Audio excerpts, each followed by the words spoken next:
अस्पताल हत्याकांड में पुलिस ने 2 आरोपियों को गिरफ्तार किया है। सर आपको बता दें कि एक दिन पुरानी ही घटना है जब एक व्यक्ति गुरु तेग बहादुर अस्पताल में घुसा और वार्ड नंबर 24 में एक शख्स पे गोली चला दी, जिसके बाद उस शख्स की मौत हो गई। दरअसल इस घटना के बाद पुलिस हरकत में आई और अब पुलिस ने लोनी उत्तर प्रदेश से 2 युवकों को अपनी हिरासत में लिया।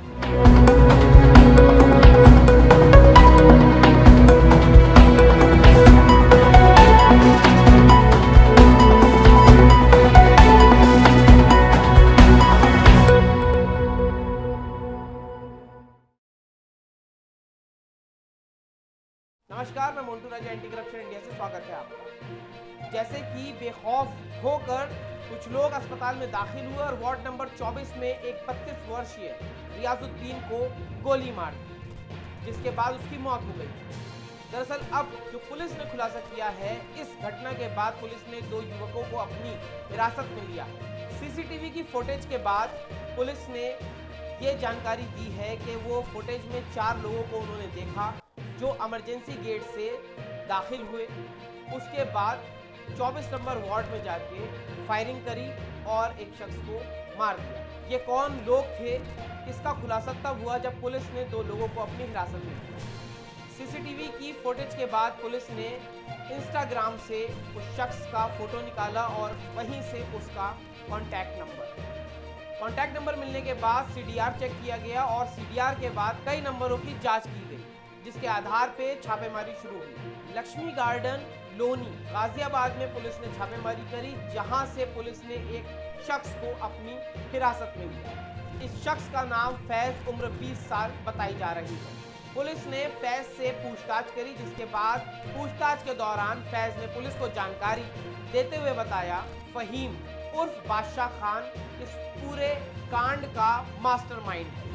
फैज ने जानकारी देते हुए बताया फैज और उसके 2 भाई फौजान और मोइन खान फहीम से मिले और हाशिम बाबा गैंग के लिए काम करने की इच्छा जाहिर करी, जिसके बाद उसका जो सहयोगी था उससे पूछताछ कर पुलिस ने फैज के बाद चौहान बांगर में छापेमारी कर पुलिस ने फरहान को अपनी हिरासत में लिया।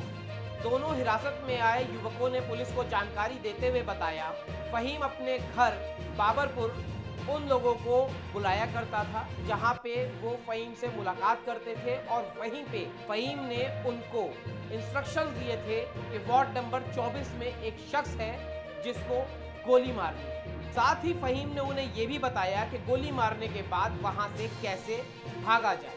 इस घटना को अंजाम देने के लिए जो मोटरसाइकिल इस्तेमाल की गई थी वो फैज द्वारा दी गई थी। फायरिंग के बाद फैज और मोइन अपने घर लोनी आ गए थे। फिलहाल पुलिस ने फैज और फरहान को अपनी हिरासत में लिया है और आगे की तफ्तीश जारी है। कल 4 बजे के आसपास शाम को हॉस्पिटल में एक पेशेंट पे गोली चलती है, जिससे उसकी डेथ हो जाती है। उसके बाद में हमने उस पर मर्डर का BNS की अप्रोप्रिएट धारा के अंदर केस दर्ज किया और हमने 5 टीमें बनाई जो अलग अलग लोगों को, जो हमने CCTV के आधार पे देखा कि उसमें 4 आदमी है जो हॉस्पिटल के पास हैं और बाइक से निकलते हुए आते हमने देखे हैं। तो उनको अप्रीहेंड करने के लिए, आइडेंटिफाई करने के लिए हमने टीमें बनाई। तो उन टीमों ने देखा कि उसमें 4 लड़के हैं जो वहाँ हॉस्पिटल के पास आते हैं। इसके अलावा और भी 3 लोग जुड़े हुए हैं और एक फहीम नाम का मास्टरमाइंड इनका हमने आइडेंटिफाई किया। इसी कड़ी में हमने फैज और फरहान 2 लड़कों को पकड़ा है। उन्होंने रिवील किया कि ये फहीम, जिसका नॉर्थ ईस्ट में बाबरपुर में घर है, वहाँ पे उसने इन सभी लोगों को बुलाया और इस प्रकार से एक वसीम नाम का BC जो ऑलरेडी हॉस्पिटल में था उस पर अटैक करने के लिए इनको भेजा था। फैज जो पकड़ा है उसकी बाइक, फैज ने अपनी बाइक इन लोगों को दी, मोटरसाइकिल, जिसका उन्होंने इस्तेमाल किया और फरहान भी इस पूरे षड्यंत्र के दौरान उनके साथ शामिल था। हमारी टीम ने 6 और लोगों को आइडेंटिफाई किया है, जिनको पकड़ने के लिए हमारी 5 टीमें लगी हुई हैं। हम बाकी लोगों को जल्दी से जल्दी अप्रीहेंड करेंगे। जो अभी रिवील हुआ वो हाशिम बाबा गैंग से है। तो ये जो जिसको मारने के लिए भेजा गया था उस आदमी ने पहले, वो भी उस पर 22 केस है। जेल के दौरान हाशिम बाबा के किसी आदमी को ब्लेड लगाने का आपस में उनकी दुश्मनी थी, जिसका बदला लेने के लिए सब उन्होंने किया।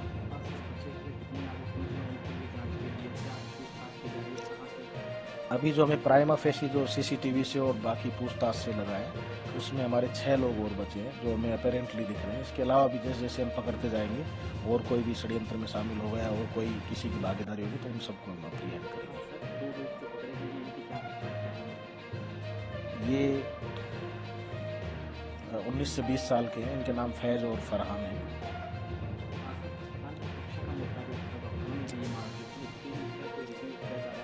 हॉस्पिटल में जो मुलजिम इस तरह के आते हैं जो जुडिशियल कस्टडी में होते हैं, उनके लिए एक सेपरेट व्यवस्था होती है और वहाँ पे 3rd बटालियन की तरफ से भी पूरी प्रॉपर इंतजाम होता है।